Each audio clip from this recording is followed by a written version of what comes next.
Oh man, if you didn't believe in Jesus Christ before this, you better start believing in him now. Because it was pretty much only him that was going to be able to do this, get us out of this. But all in all, I'm halfway satisfied. It was never just about me and Brandon to begin with. It was never even just about the guys working on this case. This is about a penal code that we were trying to erase. So that was just round one. There's 15 more to go. So Arnold, next time we see you at the courthouse, you will be wearing a suit and tie and be litigating a case? Yeah, I am going to law school. But I'm not going to be representing people. I'm going to be in the rooms where when laws like 1A 2.5 are being written up, I'm in a position to veto it. So they never have to see the court. So you're going to run for office? No, not a politician at all. Politicians have to budge. I don't budge. Yesterday at the rally, you had a stern face. Has this been a frustrating? Yesterday was, I'm not normally like that. I saw something that didn't really set well with me, so I kind of expressed myself. But, you know, when your life is under attack and under scrutiny, and people don't even take the time to get to know who you are, you know, when you attack a person's family, you know, it'll bring out a side of it, you know. It's all under control, and we'll do things the correct and right way. What was it like when how did you feel when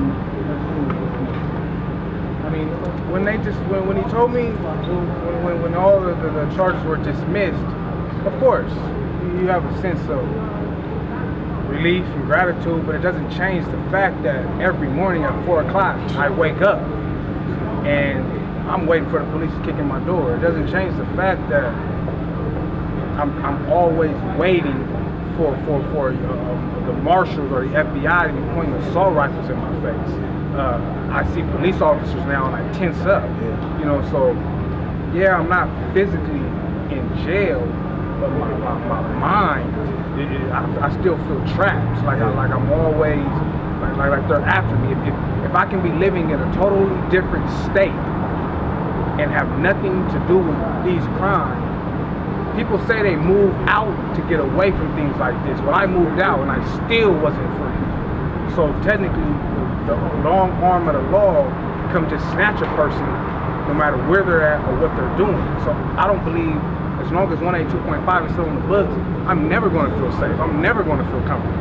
I don't think I'm ever going to still be able to sleep, you know, eat and just go on about your regular life, as long as this law is still in the books.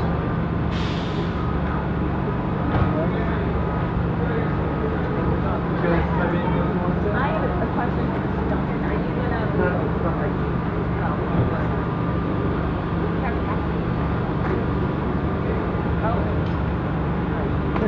sorry. Oh, no, that's all right. I was going to ask, I just came up on the conference. You can ask him. He can answer it for you. Yeah, can you just jump to my He can answer it for you. Are you going to be able to rap about this experience with the criminal justice system? I've already had. That's going down right now. Can you give us a sample of that? No, I can't do that. Why not? I ain't gonna do that. They can hear it. They gonna hear it pretty soon. And I'm pretty sure they'll put it into their database or whatever you want to call it. So they'll get it pretty soon enough. UT, right? She'll get it. She likes to write about it, so she'll hear about it.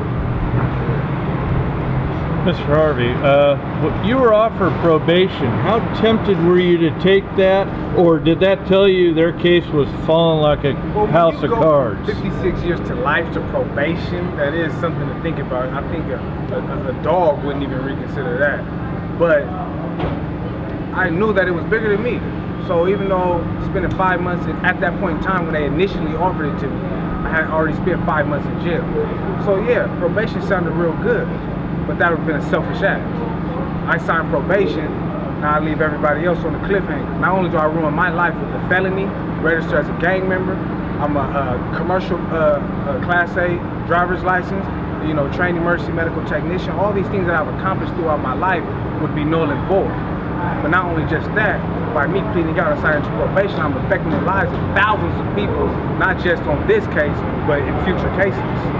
So I realized that this situation was way bigger than me, and I was willing to put my life, well, I did put my life on the line so other people wouldn't have to. What about the others that did plead? Do you think they were maybe caught in a hard place? The people who, yeah, the people who, they say, and this is one thing that needs to be separated. They need to separate convictions from plea deals. Exactly. The percentage of convictions isn't as high as the percentage of plea deals. So people are pleading because they're in fear, not because they've admitted guilt. On paper it says they've admitted guilt, but they're actually in fear because people don't trust the judicial system. Exactly. So that's why, and I hope and I pray in these guys' deals that they sign, if there's something that says if the case is dismissed or charges are dropped, they'll be able to be released and free. Yesterday you were saying that you were thankful for Martin Luther King because he would allow you, he sacrificed to go to college. Yeah. Where do you see yourself in 20 years? 20 years? Yes. Hopefully retired. But actively involved in my community from here on out. Las Vegas and real estate is no longer in my future. I'm going to be actively involved in my community in all aspects. By then, I'll already be practicing law and practicing policies and propositions, things and such. So, 20 years, Proposition 47. I mean, in 20 years, Proposition 21 will be amended. The Step Act will be gone. The documentation laws will be gone. 1A 2.5 will be gone in my 20 years.